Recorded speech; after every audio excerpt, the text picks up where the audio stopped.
માલસર માંડવા road પર આવેલ શ્રી રૂઢિયા હનુમાનજી મંદિર ખાતે વૃક્ષારોપણ કાર્યક્રમ યોજાયો હતો, જેમાં 300થી 400 જેટલા વૃક્ષોનું વાવેતર કરવામાં આવ્યું હતું.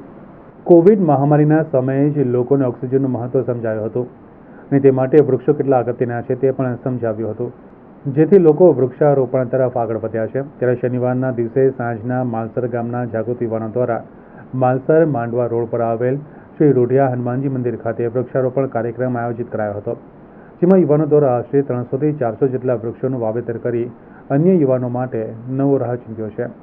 માલસર ગામના જાગૃત યુવાનો દ્વારા આયોજિત વૃક્ષારોપણ કાર્યક્રમને સફળ બનાવવા માટે શિનોર વન વિભાગ અને વાઇલ્ડ લાઇફ ટ્રસ્ટ માલસર ભરત મોરીની ટીમ દ્વારા ખૂબ સારો સહયોગ આપવામાં આવ્યો હતો, જે બદલ માલસર ગામના જાગૃત યુવાનો દ્વારા શિનોર વન વિભાગ અને વાઇલ્ડ લાઇફ ટ્રસ્ટ માલસર ભરત મોરીની ટીમનો આભાર વ્યક્ત કરાયો હતો.